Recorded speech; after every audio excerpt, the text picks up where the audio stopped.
건강보험심사평가기관에서 우리나라 하도 요즘 우울증 환자들이 많아서 조울증, 우울증 진행 현황 보고서를 한 5년 정도를 모아서 제출을 했다고 합니다. 근데 5년 동안 무려 265만 명이 이 정신질환으로 병원을 찾았다고 합니다. 우리나라 사람들이 정신병원 잘 안 가거든요. 그러니까 이 숫자가 적은 숫자가 아닙니다. 요즘 공황장애라는 소리 많이 들어보셨죠? 제가 인터넷 찾아보니까 아무 일도 없는데 누군가 나를 죽일 것 같은 이러한 압박감을 느끼고 계속 가슴이 뛰고 극도의 스트레스와 긴장감을 계속 느끼는 게 공황장애입니다. 참 많습니다. 집 밖에를 못 나오는 거예요. 그런데 아이러니한 것은 예전보다 잘 살잖아요. 경제적으로 윤택해졌잖아요. 그런데 마음의 병은 더 깊어져 가고 커져가는 이유가 무엇일까요? 더 이상한 것은 모든 것을 다 가진 것처럼 보이는 사람들이 그 부와 명예, 성공의 한복판에서 절망하는 이야기들을 들으면 황당합니다. 모든 사람들이 갖고 싶어하는 그것을 가졌음에도 불구하고 괴로워하는 사람들이 너무너무 많아요. 하나의 글을 읽어드리겠습니다. 나는 한 여성이 가질 수 있는 모든 것을 가졌습니다. 나는 젊고 아름답습니다. 나는 돈도 많고 사랑에 굶주리지도 않았습니다. 수백 통의 팬레터도 매일 받습니다. 누구보다도 건강하고 부족한 것이 없습니다. 나는 미래에도 그렇게 살 수 있을 것이라고 확신합니다. 그런데 웬일일까요? 나는 너무나도 공허하고 불행합니다. 뚜렷한 이유를 찾을 수는 없지만 나는 지금 불행하다고 느끼고 있습니다. 나의 인생은 파장하여 문 닫은 해수욕장과 같습니다. 마릴린 먼로가 죽기 전에 썼던 글이라고 합니다. 모든 것을 갖고 있었음에도 불구하고 왜 이런저런 사람들이 마음의 병을 앓고 왜 우울증에 빠질까요? 이유는 하나입니다. 본인이 가졌던 그것이 본인에게 진짜 만족이 안 돼서 그런 거예요. 행복인 줄 알았는데, 희망일 줄로 알았는데 막상 그 자리에 서봤더니 잠깐은 만족스러웠는데 다시 시간이 지나니까 이게 채워지지 않거든요. 그러니까 순간 당황하는 것입니다. 일평생 그 자리를 향하여 꿈꾸며 왔잖아요. 그런데 그 자리에 섰는데 꿈꾸었던 그것이 내 속에서 이루어지지 않으니까 그 다음부터는 뭐를 바라봐야 돼요? 뭐를 붙잡아야 돼요? 그래서 마음이 이제 한없이 절망에 빠집니다. 더 이상 붙잡을 게 없으니까. 그러다가 삶에는 계속적인 스트레스가 또 다가오잖아요. 그러니까 그 다가오는 스트레스, 어려움, 이것을 이기지 못하고 마음의 깊은 낭망, 절망에 빠지게 된 것입니다. 우리가 그 군대의 우스개 용어로 이산이 아닌가봐라는 말이 있습니다. 그 포병대들이 무거운 박격포나 이러한 그 무기들을 들고 그 산에를 올라간다고 그래요. 근데 그 분대장이 잘못 인도하면 열심히 산을 올라갔는데 이 산이 아닌가 보다 하면 이제 다들 뒤집어지는 거죠. 다시 내려올 수 있습니다. 그런데 우리의 인생에 내 모든 것을 걸고 올라갔는데 이 산이 아닌가 봐 하면 어떻게 할 겁니까? 인생은 물를 수가 없잖아요. 그래서 지혜는 뭐냐면요. 오르지 말아야 될 산이 무엇인지를 먼저 알아야 합니다. 붙잡지 말아야 할 것이 무엇인지를 명확하게 알아야지만 그것을 안 붙잡고 실망에 빠지지 않을 수가 있어요. 오늘 먼저 그 부분들을 한 두세 가지를 살펴보기를 원하는데요. 먼저 결코 사람을 만족시킬 수 없고 의지할 대상이 안 되는 것은 사람입니다. 그러나 많은 사람들은 사람을 기대하는 것 같아요. 이 사람 의지하면 뭔가 나에게 행복을 주겠지. 그래서 결혼하시잖아요. 자녀를 낳고 뭐가 조금 이렇게 괜찮아 보이면 부모들은 한없는 기대를 겁니다. 이 아이가 박세리처럼 되고 이 아이가 김연아처럼 돼서 내 인생을 영광스럽게 만들어줄 거야. 그래서 조금 잘하면 부모님들이 너무 좋아하는 이유가 그 안에는 이기적인 본인의 욕망이 실은 들어있는 것입니다. 그런데 문제는 뭐냐면 제 자신의 경험을 보면 이상하게 사람을 기대하면요 꼭 실망을 하는 거예요. 여러분은 안 그래 보셨나요? 항상 그랬습니다. 누군가에게 좀 마음을 기대고 의지하면 부러져 버리더라고요. 기대할 대상이 안 되는, 근데 그 사람이 잘못한 건 아니에요. 내 혼자 기대를 했고 내 기대에 채워지지 않으니까 혼자 실망한 일들이 저는 너무 많았습니다. 또 여러분들의 이야기를 들어봐도 누구 때문에 아파하냐면 다 믿었던 사람들. 내가 그 부하 직원을 믿었는데 그 부하 직원 때문에 내 인생이 망가지게 되고, 내가 배우자를 믿고 결혼했는데 그가 나에게 가장 큰 상처를 주고, 대부분 모든 상처의 원인이 다 사람에게 기댔다가 그 사람이 부러져 버린 거예요. 그 성경에 이스라엘이 가장 많이 의지했던 대상이 애굽이었습니다. 강대국이었거든요. 근데 성경은 뭐라고 말씀하시냐면 애굽을 의지하지 말아라. 애굽은 상한 갈대 지팡이와 같아서 그것을 의지하는 자는 그것이 부러지겠고 그 부러진 나무 조각에 손이 찔리게 될 것이다. 정확한 표현입니다. 내가 기댈 것 같은 사람에게 기대면요, 사람은 부러집니다. 그리고 그것 때문에 고통당해요. 심지어는 자녀일지라도. 제가 사랑하는 권사님 한 분이 저에게 그런 가슴 시린 고백을 하더라고요. 내가 이 아들을 믿었어요. 그런데 지금은 이 아이가 나에게 가장 큰 고통을 주네요. 그 아들은 똑똑했습니다. 그래서 어릴 때부터 거의 1등을 했대요. 얼굴도 너무 잘생기셨어요. 키도 거의 180 몇, 한 영화배우 수준입니다. 그쪽 세계에서 인정을 받아서 그쪽 잡지에 글을 기고하는 그러한 전문인이 되었고요. 그렇게 많은 사람에게 인정받으면서 잘 지내던 어느 날 갑자기 삶에 풍파가 다가왔습니다. 그리고 가정이 깨어져 버렸어요. 그런데 이분이 마음이 여렸는지 그 어려움을 이기지를 못하는 거예요. 그때 검은 손의 유혹이 찾아왔습니다. 마약. 결국 그 괴로움을 이기지 못하고 마약에 손을 대기 시작했고요. 결국 수사망에 걸려서 교도소를 다니기 시작했습니다. 처음에는 이 아들은 괜찮은데 주변에 있는 사람들 때문에 그랬다. 근데 계속 반복이 되더라고요. 그때 그 어머님 권사님이 이렇게 이야기를 합니다. 다른 아이였다면 실망이 이렇게 크지 않았을 텐데 정말 믿었던 아이가 이렇게 되니까 너무 힘드네요. 예수님 아니면 본인은 지금 못 살 거라고 그렇게 이야기를 하시더라고요.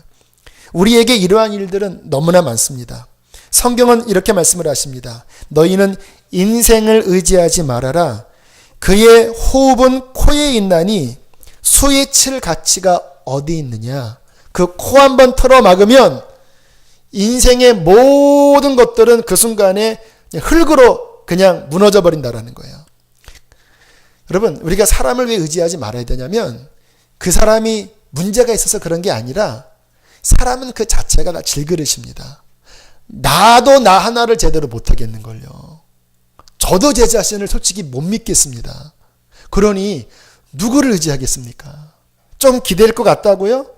조금만 지나면 그 기대는 것이 오히려 우리에게 어려움을 주는 일이 너무나 많습니다. 사람은요, 이렇게 대하면 딱 좋습니다. 목회자건, 우리 부모, 자식, 어떠한 사람이건 그저 사랑할 대상으로만 여기십시오. 그리고 부족한 부분은 내가 섬기는 대상으로 여기시면 되고, 또 용서해주고 용서받는 대상으로 섬기면 가장 아름답게 관계를 맺을 수가 있습니다. 두 번째, 참된 희망이라고 붙잡지 말아야 될 것이 세상적인 성공입니다.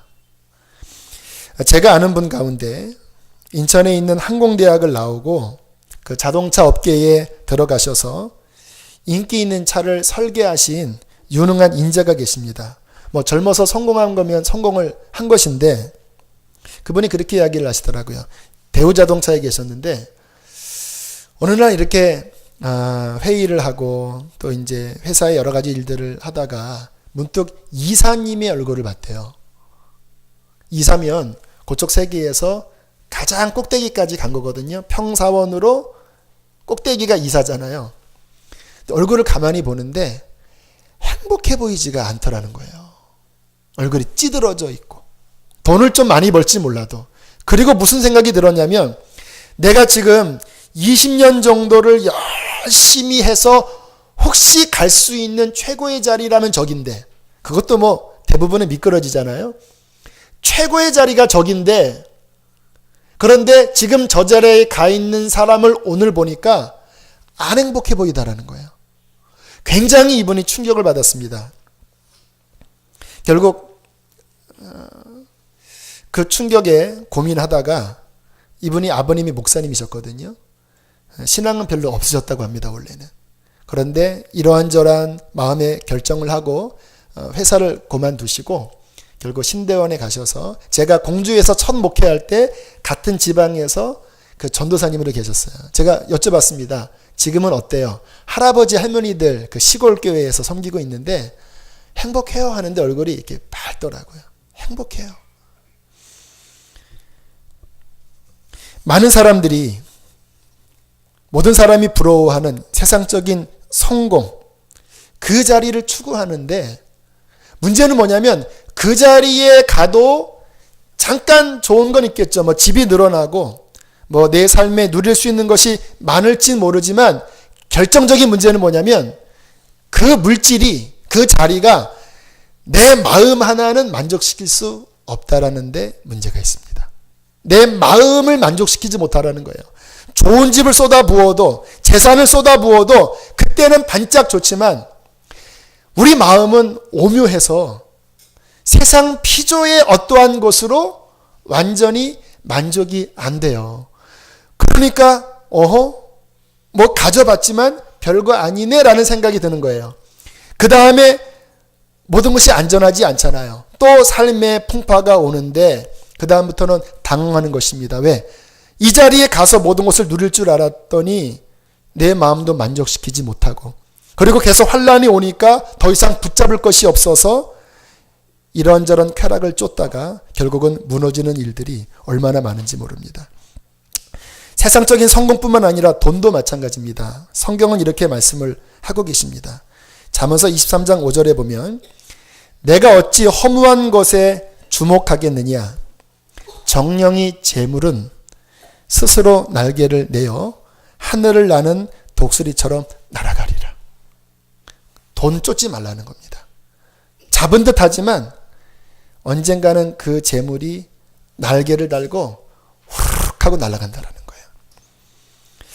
세계적인 경제 잡지인 포춘지에서 1970년대에 세계 500대 기업을 선정했다고 합니다. 우리나라가 아니라 세계 500대 기업. 그런데 15년이 지난 다음에 그 500대 기업 가운데 얼마나 남았냐 봤더니 3분의 1이 도산을 했더래요. 세계적인 기업의 평균 수명이 75년이라고 합니다. 그러니까 거의 100년 이내에 망하는 거예요. 소니 무너지는 거 보세요, 여러분들. 상상이나 됩니까? 그 핸드폰 노키아 지금 무너지는 거 보세요. 불과 1년, 2년 전만 해도 상상할 수 없는 세계 제1위의 전자제품 또 핸드폰 회사였는데 하고 환경 바뀌니까 그냥 곤두박질 하는 것입니다. 날개를 달고 날아가리라. 스티브 잡스가 죽었을 때 재산이 7조 원입니다. 아무것도 못 갖고 날개를 달고 날아가리라. 더 문제는 그 재산이 우리의 영혼을 망가뜨리는 죄를 가져올 수 있다는 거예요.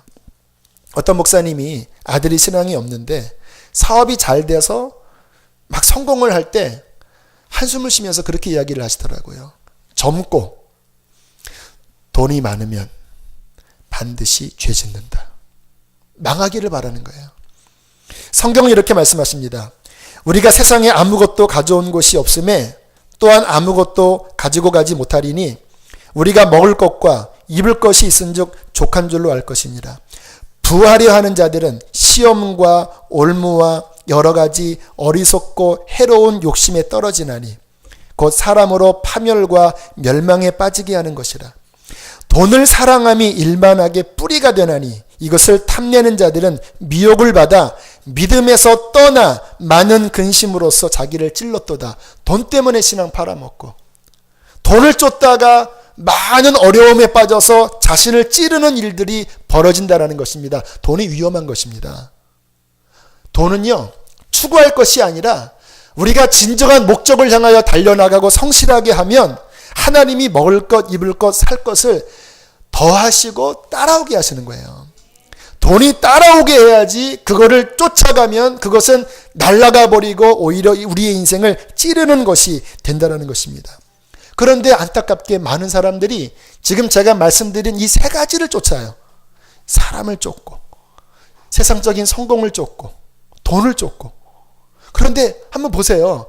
그 세 가지 모든 것이 의지할 대상도 안 될 뿐더러 내 마음을 진정으로 만족시키지 못하고 내가 어려울 때 정말 도움이 되지 않으니까 사람이 우울증에 빠지고 조울증에 빠지고 공황장애에 빠지고 그 다가오는 이제 어려움을 이길 수 없으니까 목숨을 끊는 일들이 지금 도처에서 벌어지고 있는 것입니다. 우리가 정말 알아야 될 것은 그렇다면 내가 붙잡아야 될 진짜 소망이 무엇인지를 우리는 아셔야 합니다. 이 산이 아닌가 봐 하면 인생은 낭비하면 안 돼요. 붙잡지 말아야 될 것은 붙잡지 말아야 되고 정말 잡아야 될 것은 잡으셔야 합니다. 그렇다면 우리의 참된 소망은 누구일까요? 우리를 창조하신 살아계신 하나님이십니다. 왠지 아세요? 그분은 우리를 창조하셨기 때문에 우리의 마음을 만족시킬 수 있고 그분은 우리를 눈에 보이지 않아도 도우실 수가 있습니다. 미국의 한 고속도로에서 자동차가 시동이 걸리지 않아 한 젊은 남자가 쩔쩔매고 있었습니다. 그때 한 노인이 다가오더니 뭔가 도와드릴까요? 그때 젊은이가 그 어르신을 이렇게 보면서 제가 자동차 1급 정비사인데 잘 안 고쳐집니다. 그냥 어르신 괜찮습니다. 그랬더니 웃으면서 아니 그래도 한번 제가 볼게요. 그래서 미심쩍게 그 할아버지에게 본네트를 보여드렸더니 이렇게 엔진 부분을 이렇게 망치로 두들기고 이렇게 보더니 그 안에 선 하나가 잘못된 거예요. 그거를 이렇게 연결을 하고 시동 한번 걸어보시라고. 두루룩 걸린 겁니다. 너무 깜짝 놀라서 누구세요? 그랬더니 제가 이 자동차 만든 헨리 포드입니다. 그러더니 웃으며 가더래요. 만든 사람은 고칠 수가 있습니다. 우리를 창조하신 하나님은 우리를 도울 수가 있어요. 사람은 못 도와요. 힘이 있는 것 같아도 못 도와요. 그러나 하나님은 도우십니다. 그래서 우리의 소망을 살아계신 하나님께 두어야지 피조 세계에 두면 우울증에 빠지고 조울증에 빠지고 절망에 빠지게 되는 것입니다. 오늘 성경은 바로 그것을 우리에게 말씀하고 계십니다. 시편 23편의 저자는 다윗입니다. 그런데 우리가 이 말씀을 볼 때 다윗이 이러한 고백을 한다라는 것이 좀 의아할 수가 있습니다. 왜냐하면 다윗처럼 인생에 고난이 많은 사람이 없거든요. 왕이었지만 그가 30대까지 자기 장인 어른한테 생명의 위협을 겪고 광야 생활을 할 때 미친 척하면서 침을 흘리고 블레셋 왕 앞에서 개걸스럽게 그렇게 했던 그 상처를 입은 사람입니다. 심지어는 자신의 아들조차도 자신에게 반란을 일으켜서 자신을 왕좌에서 쫓아내려고 했던 사람이에요. 다윗이 이러한 고백을 하는 것은 쉽지 않습니다. 그런데 오늘 다윗은 1절에 이렇게 말씀하고 계십니다. 여호와는 나의 목자시니 내게 부족함이 없으리로다. 여기 원어적으로 욕구불만이 없으리로다라는 뜻이래요. 욕구불만이 없이 내 마음이 만족합니다. 3절에 내 영혼을 소생시키신다. 지금 다윗이 말하는 이 만족은요 다 속에서 일어나는 일입니다. 5절에 기름을 내 머리에 부으셨으니 내 잔이 넘치나이다. 너무 좋은 표현입니다. 여기 물이 지금 3분의 2가 차 있거든요. 좋잖아요. 근데 이게 막 콸콸콸 넘쳐보세요. 너무 좋은 거예요. 다윗이 그 인생의 고난 가운데 내게 부족함이 없다라고 했던 이유는요, 삶의 문제가 없었던 것이 아니라 하나님 그분이 내 마음에 진정한 만족을 주었기 때문입니다. 그래서 시편을 읽어보면 그런 고백들이 많아요. 주님이 내게 주신 기쁨은 저희의 곡식이 풍성할 때와 포도주가 넘칠 때보다 더합니다. 그가 내게 주신 기쁨은 골수와 기름진 것을 먹음같이 내 영혼이 만족스럽습니다. 왜 마릴린 먼로나 세상에 그 위치에 있는 사람이 갈망하는지 아세요? 이게 안 채워지는 거예요. 그러나 주님은 우리의 마음을 채워줄 수 있다라니까요. 제가 주님 만나고 참 좋았던 게 이게 채워지는 거예요. 제가 공허했거든요, 마음이.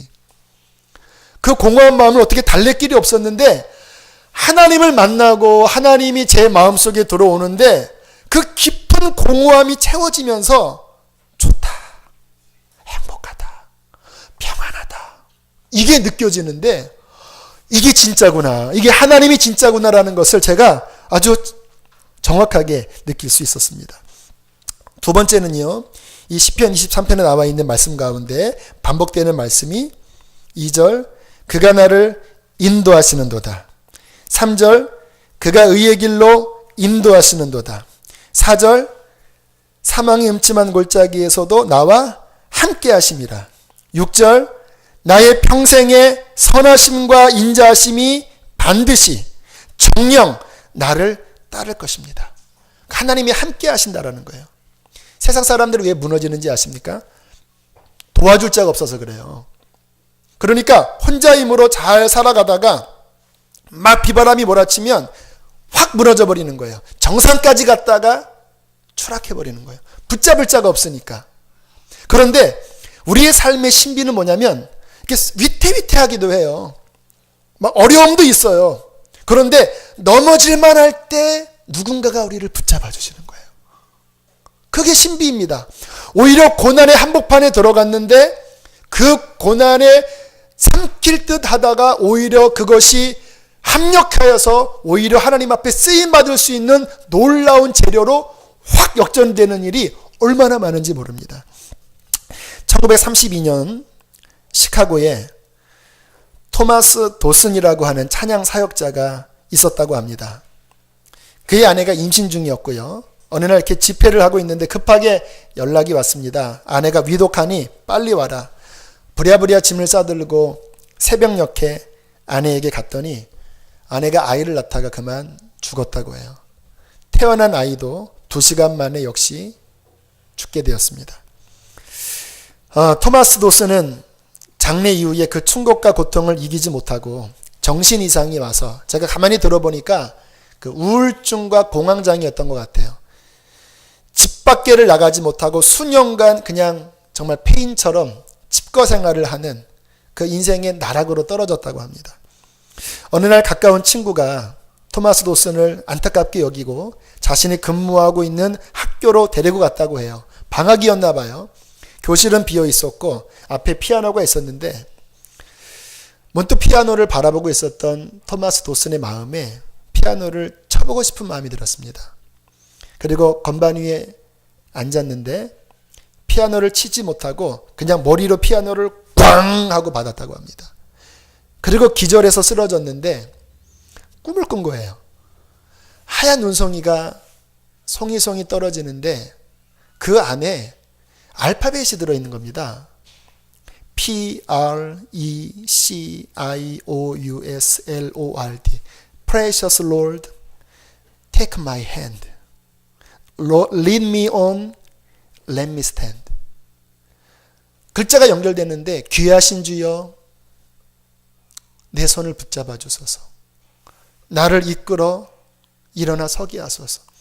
그리고 정신을 차리고 피아노에 앉아서 본인도 모르게 찬양이 만들어지기 시작하는데 우리가 잘 아는 주님여 이 손을 꼭 잡고 가소서라는 찬양이 건반에서 나오고 그 연결된 알파벳으로 노래가 나오기 시작했습니다. 바깥에서 그 감미로운 선율을 듣고 있었던 친구가 들어와 보니까 기가 막힌 일이 벌어진 거예요. 폐인이었는데 그 찬양 소리가 너무 좋아서 친구가 이렇게 이야기를 했다고 합니다. 너 우리 그 시골 교회가 있는데 그 찬양 한번 불러봐라. 한번 간증 한번 해봐라.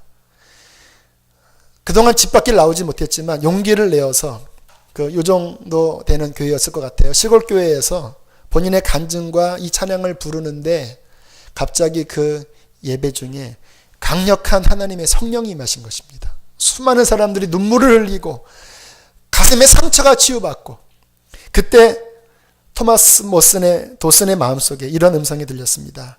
나는 내가 필요하구나. 나와 함께 일하자. 그리고 수십 년 동안 미국 전역을 다니면서 간증과 함께 이 찬양을 불렀을 때 수십만 명이 치유되고 회복되는 역사가 일어났대요. 인생이 망가졌었는데 나락에 떨어졌었는데 토마스 도슨을 일으킨 자가 누굽니까? 그의 의지가 아니었습니다. 그를 상처 입은 치유자로 많은 사람을 회복하는 자로 만든 분은 누굽니까? 자신의 재능이 아니에요. 사망의 음침한 골짜기에서 함께 하셔서 그를 일으키셨던 진정한 인생의 소망 되신 살아계신 하나님, 그의 아들 예수 그리스도, 우리 안에 내주하시는 보혜사 성령님, 그분이 그를 일으키신 것입니다. 누가 우리의 소망인가요? 사랑하는 여러분, 누가 여러분의 소망이세요? 사람이 아닙니다. 자신이 아니에요. 우리가 믿고 고백하는 그분을 의지하시길 바랍니다. 오늘 특별히 이 4절 말씀에 보면 내가 사망이 음침한 골짜기를 다닐지라도 라는 말씀이 있습니다. 왜 선한 목자가 푸른 초장 쉴만한 물가으로만 인도하시지 왜 죽을 것 같은 이 그 골짜기로 왜 지나게 하세요? 왜 토마스 도슨에게 왜 그러한 어려움을 왜 허락하세요? 어떤 목사님이 이 구절을 이렇게 해석을 하시더라고요. 목자가 양들에게 그 좋은 꼴을 먹이고 싶은 마음에 이제 이런 들판 저런 들판으로 양들을 이끌면서 이렇게 양들을 먹이다가 어느 때는 그냥 평범한 꼴이 아니라 양질의 꼴을 먹여야 될 그런 필요성을 느낄 때가 있다고 합니다. 근데 이 풀 중에서도요, 뭐 유산균이 있는 풀도 있고 굉장히 이렇게 약초와 같은 풀이 있는데, 근데 그런 풀들은 평범한 풀밭에 있는 것이 아니라 잘 양들이 가지 않는 위험한 지역에 있대요. 그 골짜기나 저 어떤 어려운 그 지리를 지나야지만 그 꼴이 있는 거예요. 그래서 목자는 양을 사랑하기 때문에 얘네들이 면역성을 높이기 위해서 저리로 가자 하면 양들이 싫어해도 거칠은 손으로 잡아 끌면서 그 사망이 음침한 골짜기를 지나가는 거예요. 양들은 매 하면서 위험해요, 싫어요 할 거 아니에요. 그러나 목자는 야 가자. 양들한테는 그 손이 거칠어요. 그러나 그 거칠은 손은 진정한 목자의 사랑입니다. 그리로 지나가게 하는 거예요. 그래서 그 양들에게 그 속에서만 먹을 수 있는 꼴을 먹이는 거예요. 여러분, 수많은 간증이 평탄한 간증이 아닙니다. 그 사망이 음침한 골짜기에서 만난 하나님이 정말 우리에게 양식이 되기 때문에 그것을 먹은 자들이 간증할 때 우리에게도 은혜가 되잖아요. 사망이 음침한 골짜기를 지나가요. 그러나 기억할 것이 있습니다. 주님이 우리와 함께 하십니다. 그리고 오히려 그 음침한 골짜기에서 더 유익을 얻게 하시는 이 기가 막힌 하나님. 그래서 하나님이 소망이신 거예요. 감신대에 한국 교회사를 가르치시는 이덕주 교수님이라는 분이 계십니다. 아주 귀한 분이신데 교수님의 어머니가 35세 혼자가 되셨다고 그래요. 남편을 먼저 여였습니다. 그리고 홀로 3남매를 두었는데 그 남편 가족 시댁 신앙이 기독교 신앙이 아니라서 결국 그 본인 그 자녀 셋과 이 어머니를 버렸다고 합니다. 예수 믿어서 망한 거니까 우리 책임 안 진다. 결국 어머니는 남은 3넷마를 키우기 위해서 안 해본 일이 없다고 그래요. 한때는 시장에 물건을 파는 일을 하셨는데 무거운 짐을 지고 죄를 2개나 넘는 거예요. 그 연약한 여인의 몸으로. 그리고 집에 돌아오시면 너무 힘들어서 지쳐 쓰러지는 모습을 자주 보았다고 합니다. 어린 마음의 세 자녀들은 이러다가 우리 어머니 돌아가시는 거 아니야? 할 정도였다고 해요. 그런데 어느 날 어머니가 삼남매를 부르시더니 청천벽력과 같은 소리를 하셨습니다. 잘 들어라. 오늘부터 너희는 내 자식이 아니다. 더 이상 내 힘으로 너희 삼남매를 키울 수가 없구나. 이제는 일 안 하기로 했다. 그 소리를 들은 삼남매는 어머니가 우리 고아원에 맡기려고 하시는구나. 그러면서 서로 삼형제끼리 모여서 울면서 이제 우리도 다른 집처럼 뿔뿔이 헤어지는데 우리 헤어지더라도 서로 잊지 말자. 그렇게 다짐을 했다고 그래요.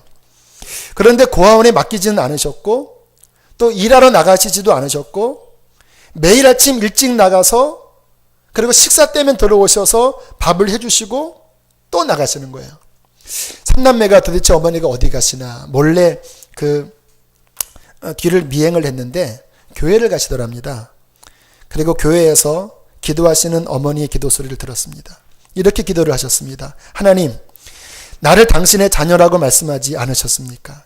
저도 우리 새끼들도 당신의 자녀입니다. 이제 쌀 떨어져서 당신 자식들 굶게 되었습니다. 어떻게 하실 건가요? 근데 신기한 것은요, 그 다음날 아침이면 누군가 쌀 봉지를 갖다 놓고 간대요. 어느 날은 흰 봉투가 와서 돈이 있대요. 그렇다고 넉넉하게 산 것은 아니라고 합니다. 여전히 쪼들렸지만 꼭 필요할 때면 이스라엘에게 하늘의 만나가 내려오듯이 까마귀가 엘리야를 먹였듯이 누군가가 계속해서 집을 돌보아주는 거예요. 결국 하나님께서 이 가정을 지키셔서 그 자녀들이 다 잘 됐습니다. 그 아들 둘이 다 목사님, 교수님이 되셨고요. 이덕주 교수님이 이렇게 고백을 하셨습니다. 지금 나의 나된 것은 그 어머니의 신앙 때문이다. 그 엄청난 고난, 그런데 그것이 큰 유익으로 바꾸는 것, 단 한 가지 이유입니다. 운이 좋아서가 아닙니다. 하나님이 나와 함께 하시기 때문이에요. 그분이 내 인생을 붙잡기 때문이에요. 그분이 내 인생을 돕기 때문이에요. 누가 세상에서 소망 있는 자인지 아십니까? 그 붙잡을 하나님이 계신 사람은 복된 사람이고 그 붙잡을 하나님이 없는 사람은 성공했다가 추락해버리는 거예요. 제가 이 시편 23편 말씀 가운데 가장 좋아하는 말씀이 실은 6절입니다. 6절에 이렇게 말씀합니다. 나의 평생의 선하심과 인자하심이 정녕 나를 따르리니. 평생의 주님이 함께 하시죠. 그러나 그 뒤가 저는 너무나 좋아요. 따라합시다. 내가 여호와의 집에 영원히 살리로다. 저는 이 말씀이 너무 좋아요. 이 땅에서 아무리 잘 살아도 마지막에 갈 집이 없는 것은 소망이 아니죠.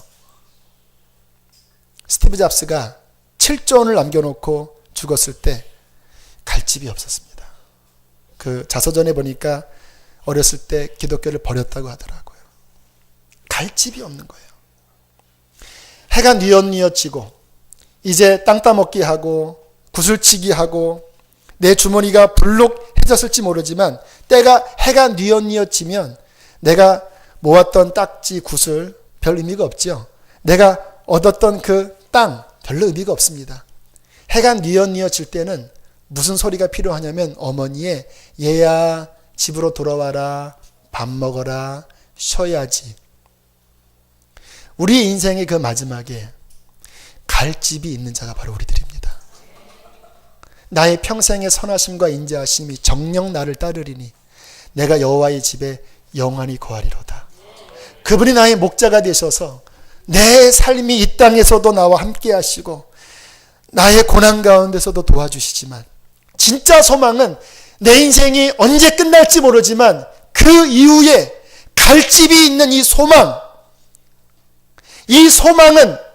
예수 그리스도만이 주실 수 있습니다.